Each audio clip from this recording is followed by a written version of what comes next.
now. The main topic for today, and the reason we've all dragged you here into Splat Chat, is mostly to talk about SuperJump 5, kind of recap how the event went, the first big qualifier for the Splat World Series coming up in August, because a lot of stories were developed here, which sucks because I couldn't watch it live. I was too busy, and I looked back and went, oh my god, there's a lot of stuff to talk about here, so I do want to kind of dive into it and not drag things along. So I think the most appropriate place to start, we should probably look at the previous predictions that the last group of chatters on episode 5 would have given us about the event. So I don't know if our lovely production can bring up the previous predictions from Splat Chat 5, and we can kind of talk about how we think they did. Are they available? Maybe they are. Maybe. The classic loading screen. Will it load? I guess in the meantime, not to put too much pressure on CKK as we're loading this up. Right on the spot, production man. Any immediate reactions to SuperJump 5 from any of you? Just immediate, like, something that sticks out to you that you just have to get off your chest just right off the base from the event. I feel like outside of Vanguard, I didn't really have too many surprises. I figured a lot of teams would be a little more experimental with their comps, and that plus all modes would probably lead to less consistency. So I expected, like, going into it, that some teams would be a little higher or lower than expected. Like, Vanguard was the only one where I was like, oh, or like at least from like the top 8 or so, that I was like, oh, they played like way better than I thought they would play. And then if I'm like expanding outside of like the top 8 teams, then Free Flow as well is probably the biggest story of the event as well, I think. Yeah, which I unfortunately completely missed. Yeah, right. Also completely missed. But I think like the largest thing, like to Char's point, is that with the 10.0 being released 2.5 weeks prior to this tournament, there was not enough time for anybody to come together with like here's what the meta is actually going to be. I think we're just now starting to see what the actual defined meta is going to look like, longer term. But it was like just outside that like shock react of, oh, this Rattler mini is going to be really strong, but not quite all the way to we know exactly what the meta is going to be. And so the event kind of landed right in that uncertain spot. So I think like some teams tried to buy into whatever they thought the meta was going to be, and kind of said, we're going to try to play that. Other teams like us for Hypernova, we just said, we're going to run what we usually run and call it a day. And I think that was probably one of the reasons why we were more successful in this tournament than maybe some people had on their minds. Also, on the topic of the actual predictions, I was shocked to see that most of the people here last week predicted Milk Duds. I think PXG was the pretty clear favorite heading into it. So I was surprised every time that I saw Milk Duds probably take number 1 on someone's predictions list, or like 1 or 2 seeders even behind the scenes had Milk Duds 1 or 2. I was like, come on now, really? We can't be doing this. Yeah, I think Ray at some point posted his like results page on S-Blast being undefeated. I feel like people just haven't gotten the memo, but like the typical Gray U Jordan group has been the best group in the scene for like almost half a year now. Yeah, I think the Milk Duds picks was definitely it was copium for sure. I am North American copium, just the way I like it. French people are better at video games. Like, I'm just gonna like that is consistent in every esport that I watch. It always happens. But yeah, of course, to nobody's surprise, PXG taking the event overall. So the 3 copium picks for Milk Duds not following through. They did come second, which isn't too big of an upset. I would also kind of like to look at the actual like their top 8 and kind of see how that compares to the actual placements. CKK, if we can get that back up, thank you very much, appreciate it. Yes, so first place PXG, that was correct, and same with Milk Duds in second. Third place actually went to Vanguard, who they placed in sixth, so that was a huge performance from them. Hypernova coming fourth instead of fifth, that one was pretty close. Sixth place, and then fifth and sixth tie was Aura and Free Flow. Again, Free Flow with that huge placement coming in fifth. That is, as mentioned, one of the biggest stories of SuperJump 5 for sure. Moonlight coming in seventh, not as high as they were placed in fourth, and also tied for seventh/eighth place is 556. So honestly, not a terrible top 8 despite the copium picks for Milk Duds in the overall prediction from our previous chatters. When you did the top 8, it looks relatively accurate, and at least certainly based on expectations heading into the event. The way that the event played, however, because we're playing double elim at the end of it, and because Vanguard dropped the ball on day 1, getting a second seed and playing Moonlight round 1, all of Vanguard, Moonlight, and Aura were on the same side of the losers bracket. And so just by existence, only one of them can place third or fourth, one of them can place fifth, and one of them can place seventh. So if you're trying to pin down this oh, well, you didn't quite hit Moonlight on the spot or whatever, right? Well, it's also because all 3 incredibly strong teams that we expected to be right next to each other end up on the same side of the bracket, which means that they can only show up every 2 spots when you go down the list in a top 8. So I think that's the largest thing. Also, by that same side of the token, I think Free Flow is obviously the team that everyone wants to talk about that got 5th, but they played well. I'm not going to discredit that at all, right? I think this is a team that some people have had on their radars, certainly, and haven't seen them necessarily perform at the highest level. So it was nice to see them, take a couple of sets. But the only team they beat that was maybe top 8 in anyone's mind was this STL team that signed up last minute, which in hindsight, we should have expected some, combination of these players to sign up. But that was really the only major upset I think that they would have taken. The rest of where Free Flow's matches ended up were probably pretty consistent with what most people might expect. I guess people who've been paying attention for longer, beyond the past month, because I only started paying attention since MomoCon. So maybe you all can chime into this one, because Free Flow, great, they placed 5th, but they also didn't really knock off anyone that was exceptional, to really make a statement. Yeah, that's I can see that angle too, because it kind of goes back to the whole result culture thing that the Splatoon scene likes to fall into a lot, where it's oh, look at my placement, don't look at my games. And that's true, where they have to beat some of these top teams to really be recognized as one of the best. And I think the important thing to look at is that Free Flow has been on that grind, because as you said, Kbot, you've only really been paying attention since MomoCon, and Free Flow has been around for a while. I've been viewing their progress over time. They're a team that I know about because there's a lot of recognizable players in some of the spheres that I'm in. And while I don't know any of them personally, I have seen them improving a lot. So this is definitely the next step forward.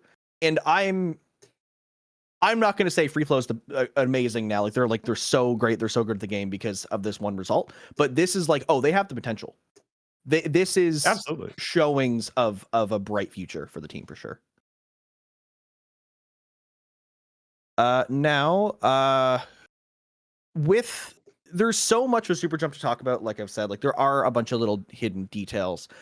Fern, I know you're our stats guy. You love digging in and crunching these numbers. What are some of the notable details for SuperJump 5 in terms of the stats? They pop out to you immediately. So, I mean, I'm not exactly I have a lot more storylines than number stuff wise. I think some some stuff some stuff I was surprised by is I think Aura. I kind of expected them to do better, and I I mean, I know they had to come up against Vanguard, and like the bracket was not the best. But they I think them getting upset by Hypernova, which was kind of Hypernova's upset, like they had an easy set win and then just 2 losses after that, was definitely not what I was expecting. I looked at this Sendu and I was like, auras and losers, and I was like, oh my god. But I like, personally, I think they'd been. I mean, Volti has only played like 4 tournaments, had only played like 3 or 4 tournaments prior.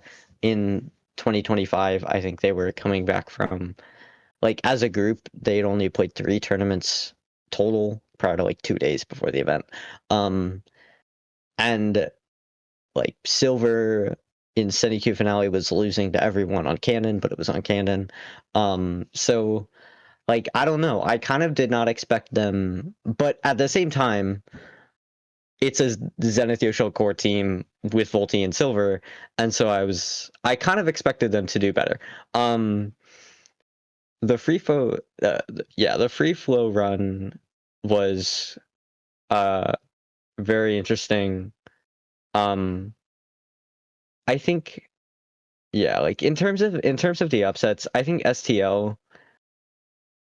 The thing I would say there is that Free Flow is a team and like group that is grinding like a lot. Like, these players have been playing together, like continuing to move up for a really long time.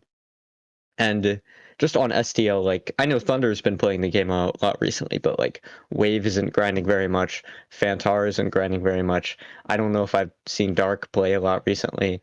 So it's certainly like a new NA prodigies versus old NA prodigies type thing. But yeah, that is, it's an upset, but it's also not like the least expected upset of all time. But yeah, their run in particular was good. I mean, even, I know it's like the sets aren't great, but they are still 5th to 6th in a SuperJump, which is a really, really impressive thing for any like upcoming high to top level team. I mean, I didn't even profile them because I didn't think they would make top 8, or like I thought they would, and then I thought they would lose. So it is like, I thought about it, but I was like, no, it's not going to be worth the time. But apparently it would have been worth the time, and Black Lotus would not have been. So that is another thing. I do want to bring up Black Lotus. They did win beta, but of course they were in beta in the first place. And I know they haven't been playing together very long. The 2 teams they lost to in groups, they lost to Heavy Metal, and then what was the other team?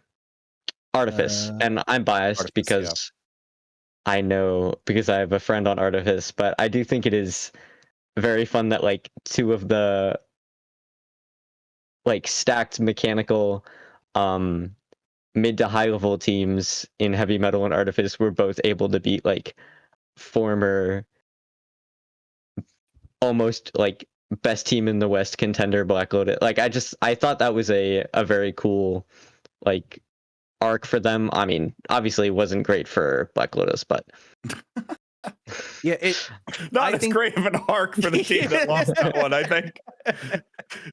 I think I do like to see that, though, because as much as I don't want to see Black Lotus lose and dropped into beta bracket, I think that this can be an opportunity for, some of these old guard players to go, okay, no, we're better than this, and get back on that grind. And then, like you said, for some of these other teams like Artifice and like a lot of these other players who are able to get to alpha bracket off of those upsets, to use that momentum, similar to what we talked about with Free Flow, just be able to, take that and run with it and use that as a sign of like, we are moving in the right direction. How can we keep improving? Because there's always going to be those extra steps to take, because you can beat Black Lotus once, sure, but can you beat them multiple times? Can you beat other top teams? Like, when are you going to beat FT Win? When can you beat PXG? There's always a bigger fish. So I'd love to see some more performance in these teams, and kind of see some of these other teams that may not be performing as well kind of kick themselves in the butt and get back into gear. So hopefully some exciting stuff for the future. Okay, so I just went back to look at the beta bracket. I happened to pull it up because I was like, now I was curious, and I had it open. The Black Lotus beta run, 3-1 versus Zipcat, 3-2 versus Baked Goodies, 3-1 versus Blanks, 3-1 versus Magnolia, 3-1 versus Blanks. They did not win a single set in beta bracket. Complete 3-0, like absolute stomp. I think that's probably a symptom. Chara, like, again, I've only been paying attention to the past month, so maybe Chara knows more. I'm gonna guess that this is just a team that hasn't really played much at all, and like was dusting off and de-rusting on a new 10.0 patch, and just like played whatever weapons that they thought, and like maybe they thought they would be okay, and they clearly weren't like top 16 level for this event. Yeah. What, Black Lotus? Yeah. I saw that they won, to be fair to them. They didn't have Anger playing, as far as I know, which meant they didn't have their usual 10 comp, and I do feel like Anger is very much the centerpiece of their team. But at the same time, Black Lotus has also been underperforming in a lot of consecutive events, which is why, to me, it like didn't... I expected top 16 for sure, but it also didn't surprise me too much there. I felt like the combination of those two factors has been a bit tough for them. I think that they've had a hard time really figuring out what their identity as a team has been since a few months now, and they probably need to do some, I feel like it's a common mistake a lot of top teams can make, in which they're just kind of they don't really have a set goal with their comp. They don't recognize the play style that makes them play best. And I feel like Black Lotus for a while has shifted further and further away from what made them do really well back when they had that one Sendu run. Obviously, they had Momo instead, but like I feel like they should still be able to have a comparable performance, but they haven't been. Again, it's the same thing, really. It's just I felt like the comp changes that they've done and the playstyle changes that they've done have strayed further away from what their team is best at doing. And until they recognize that, I think that this is going to continue to be a problem for them in trying to get back to having good results again. If we have time later, I'd love to circle back around to that kind of idea, because I have long said that the identity of a team is perhaps more important than the precise weapons that they're playing. And I think I have more explaining to do on that. I'm sure we'll get back to that. I mean, I think we'll cycle back to that both with Hypernova, but also when we talk about Moonlight's run later. Yeah, so I was going to say, about that. I would love to delve into it now, but yes, we could kind of get through the last couple things about SuperJump. And then, yes, Kbot, as the coach of Hypernova and Char as the coach of Moonlight, we can delve deep into get like a behind the scenes view on those teams, just because you guys will have a lot more information. And especially with both of those teams having notable events occurring during SuperJump, we can kind of end off the tournament with that. So before we get to that, something that I kind of wanted to bring up is, so a lot of the talks right now is, any pickup with Gray, with you, with Solja, like, the PXG group or snails or whatever you want to call them, they keep winning stuff. They keep winning everything. Gray posted on Blue Sky that they have not lost Gray specifically as a player has not lost a tournament in 2025 on S-Blast. And they've only lost one tournament where they came in second and they were playing a different weapon.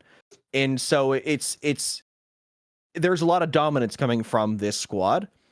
And for me, it begs the question of two things. One, should they just like make a team, like find a consistent fourth and try to just dominate the West? And two, what would happen if Gray, you, and Solja didn't play together? Is one of those players the star, or are all three of them together working as a group? So I was wondering if any of you had any insights on this group of three players, and just if the reason they're playing together is why they're successful, if they should find a consistent fourth, and if you guys have any opinions on that, what seems to be the top team essentially in the West. Yeah, I can give you some quick numbers on this. So Gray he's won his. So Gray and Jordan have both won their last 12 tournaments. Gray hasn't missed a Grands in 8 months. He hasn't missed a podium in 13 months. He hasn't missed a top 4 in 16 months, and he hasn't missed a top 8 since July 2023. And Jordan has a Sendu.inc, like tournaments on Sendu.inc era win rate of 92.3%. And I mean, I kind of think that it is like my hot take was always that if Sunny Day, which was like Zenith, Yoshell, Atomic, Gray, had become a team after like a real team after Jackpot imploded, they would have been the next Jackpot. I think they were by far better than everyone else. I don't think that was just a Gray thing, but it was definitely kind of a Gray thing. And at this point, I think if you put you and Gray in a tournament, it's kind of hard to say that anybody else is going to win it. I don't really think Jordan is like making or breaking the Gray teams. I mean, he's certainly like really, really, really good, but it's also, I think Jordan hasn't really played much without like Gray or you and those people, so it's kind of hard to tell if he wasn't playing on these teams, like would he be winning or not. I think he kind of would be, but it is like these, I mean, they're obviously some of the best teams in the West. I kind of don't think they'll make a team because it seems like they just don't do that. But if they did, I think they would beat everyone. I mean, I would go as far as to say they are basically already some kind of a team, even if it's a rotating cast of characters, right? I think they enter enough tournaments as some kind of conglomerate that we don't know what to call them, but they might as well be some kind of team. Plus, they have to enter as SWS together still, basically. Yes. Maybe there'll be like one substitution in or out. So they'll, like this roster in essence should probably stick around for at least a bit.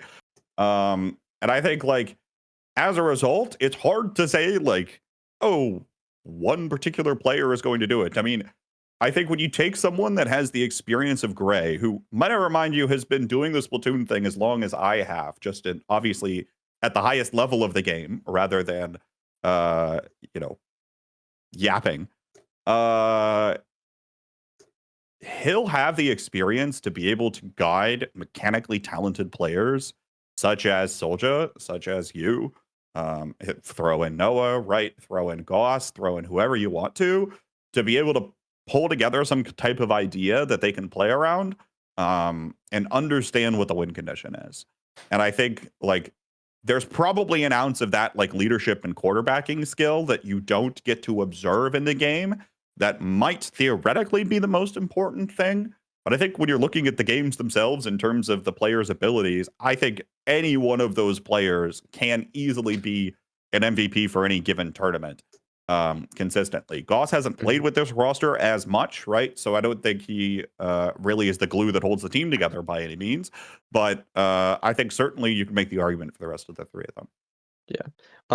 I just want to put in, because you're saying something about the Gray bringing on these mechanically talented players, and one of the insights I had from the stats is that you obviously won the tournament, but was only 7th in points per special per 5 minutes, and like pretty like below backlines that did not win the tournament.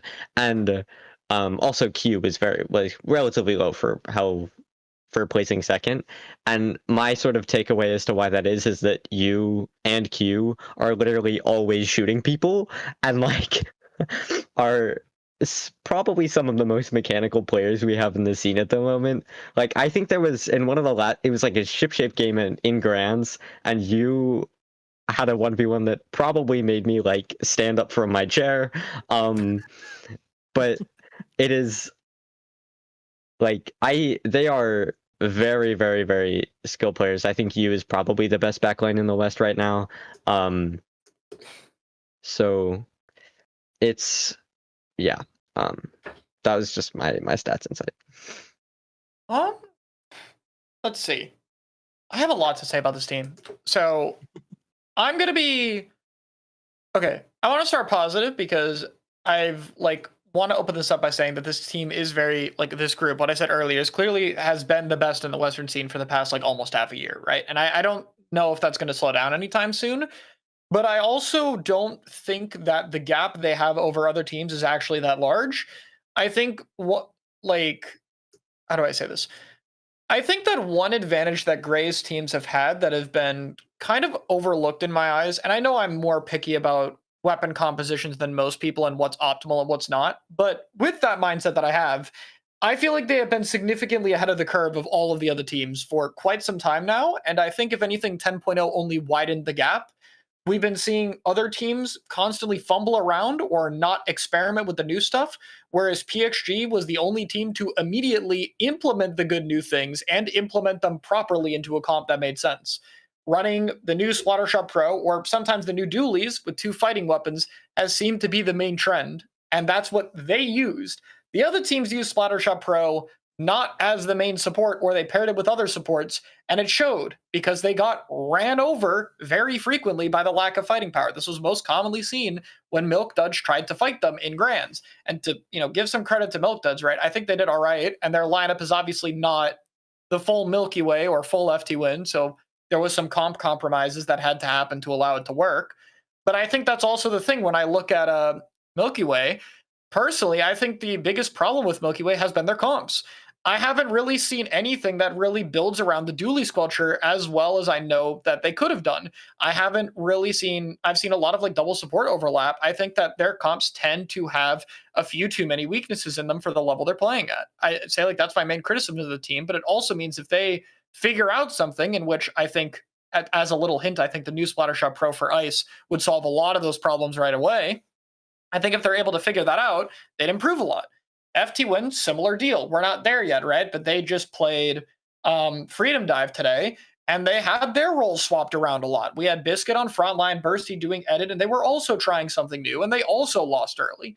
I think that eventually I can see these teams that normally are going to clash with PXG eventually realizing and figuring out better compositions or getting used to new ideas like FT Wins is, right? FT Wins might actually be a really good comp, but they haven't had experience they're swapping roles around. I think when those adaptations take place, it could be harder, potentially. They might be able to keep up a better fight. So I think the gap will close. But I also think the other problem is that I think that Gray, Jordan, and you together, because I like to look at Pencil as more of an aggressive weapon than a supportive weapon, right? It's not a full frontline, but it's responsible for damage and controlling space a lot of the time. The best Pencil do this very effectively, like we talked about, right? I think what makes their team so overwhelming is that trio is the best set of aggros in the scene right now. I feel like that gives them a big advantage in team fights because not only do they have very mechanically talented players, not only do they have comps that lean more aggressive in the right direction compared to other teams, but they also have the mechanical and individual skills at such a high level that they're able to pull off their own individual fights.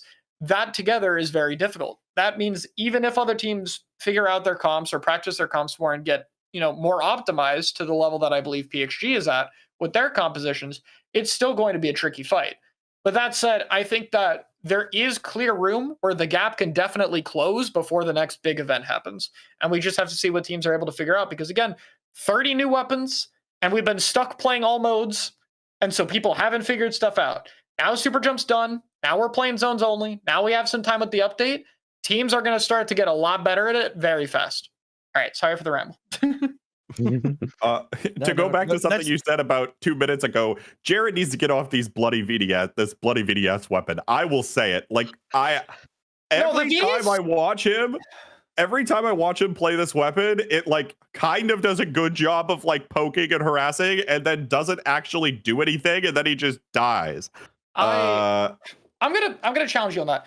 I think VDS is a weapon that's good when it's paired with the right other weapons. It needs some kind of sharking, fast kill time weapon to enable. Something like Try, Mint, Roller, something like that's what it's seen success with. And then most importantly, it needs to not be with another weapon that is very supportive. That's why I think the new Pro might be helpful for them. Pro can work with Dually Squelcher. Pro is more aggressive than the average support. Missiles works well for it.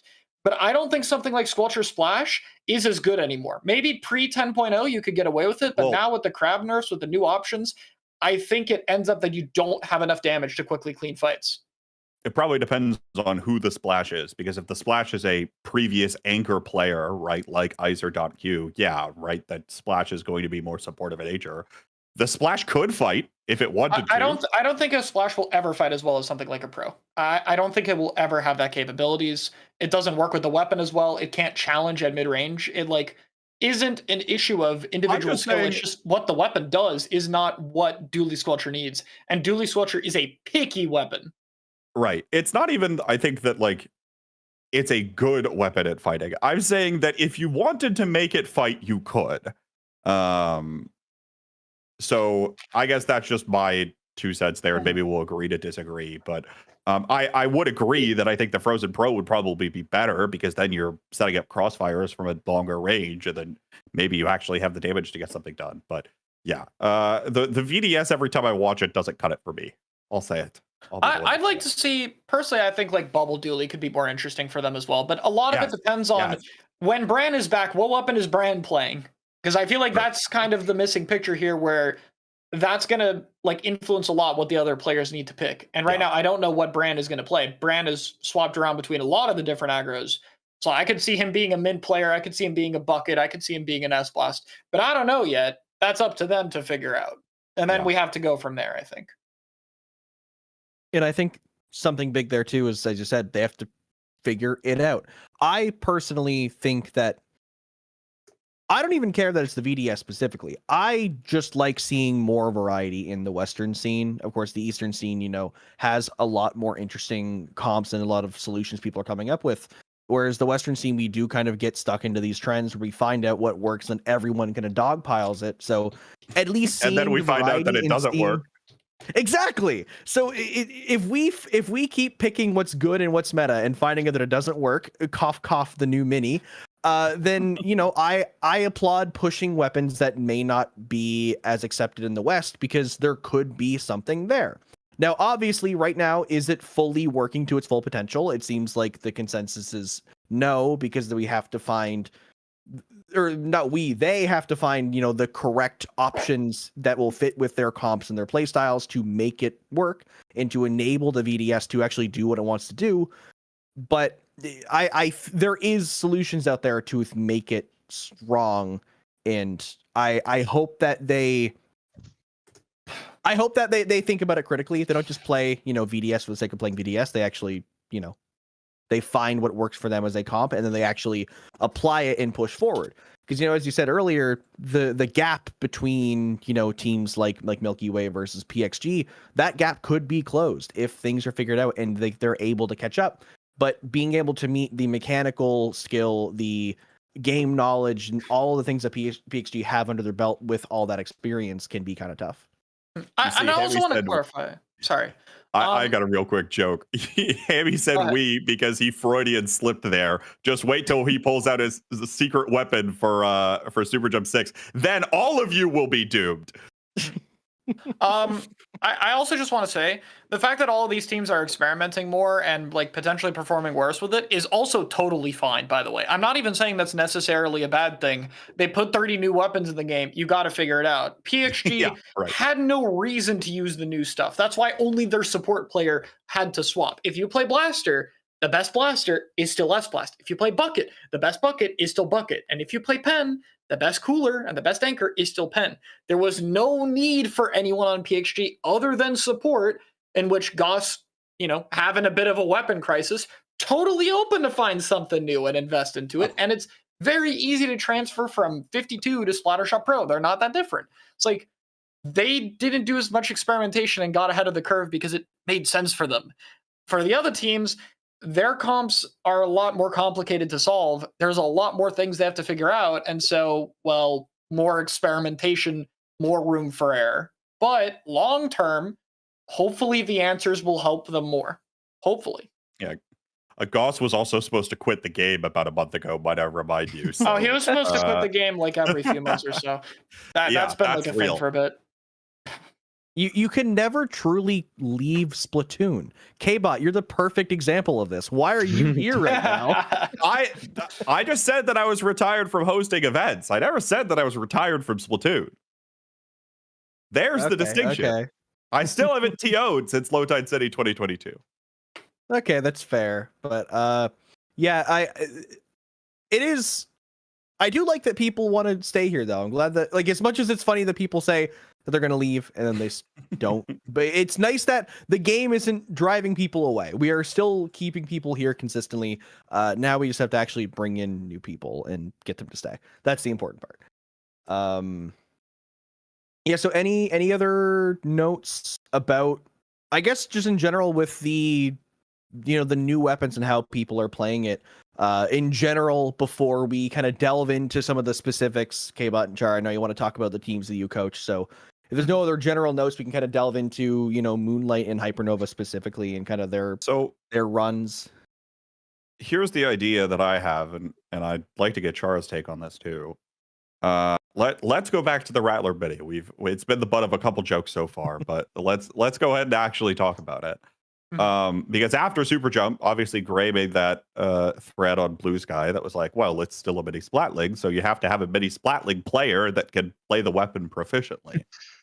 I think in my estimation, the mini with its actual kit, or this kit, the Rattler, sounds like it actually would end up as more of a support weapon than as a aggro weapon, thereby replacing, in essence, the same role that the Frozen would do. So I'm actually curious to hear from Chara, like if you paired the mini with S-Blast Slosher and had the S-Blast Slosher do most of the actual fighting, and then the Rattler just like paints a bunch and eventually has Zuka now and again that can help support the fight. Like that to me sounds like it's mediocre. Maybe not like the same exact job as the Frozen, right? But like, if that was a route that somebody wanted to take, they probably could. I mean, the point of the Pro is just like it's going to crossfire and have more impact in fights. Like one hit of the Pro is going to do more. It can fight more. It's faster. I took a look back at the Area Cup comp that the Mini actually won in, right? I saw it was paired with Mind and Gluga, right? So if we take a look at those weapon pairing, right? First off, I feel like the beacons get way more value with this comp. You're going to have a Gluga that's running basically max QR. Your Gluga is going to run in. And when they jump back in, they have beacons and they can fight on their landings. It's a big thing we've been seeing with like bubble comps or beacon comps is that you want multiple weapons that can like roll or dash off of them. At the same time, the comp also had a lot more object shredding capabilities, right? Mint obviously shreds things. Bubble can provide some stability. And then Booyah got buffed to shred stuff better. And Zuka shreds stuff. And you get a lot of them. The playstyle there made a lot more sense for the mini to be picked in. Rather than with roller comps is mainly what we've seen it in from both a bit of Moonlight's own experimentation, but also Aura. And I'm like, okay, well, I don't know if I necessarily want a Zuka with the roller comps. Like you do get a lot of it. It is nice, but I'm not sure if that's going to stack very well, especially with Carbon that already has a Zuka. I think it's a little bit better with roller. But even with Moonlight, where we had roller and pro, it felt like, one, the roller didn't have enough help in the front line, and two, we didn't really have anything to hide the roller's approach. That's what the Neo Splash Tri-Strikes are for, or a screen weapon is for, and you don't have any of those. I think that the toolkit that Mini provides, none of this is mentioning the beacons also don't particularly do anything for this comp, because your pen has to play to stay alive and paint more for it, so you don't get out of that either. So it's like, well, does Mini really slot that well with the comp? It paints a lot like a Neo Splash does, but it doesn't do anything else good for it than Neo Splash does. So I don't think Mini is as good as we thought before, but I also don't think it's bad. I just think it's more comp specific than we thought. And we took it and we played it in traditional paint spam comps, traditional paint spam role, and that's not what it wants to be good at.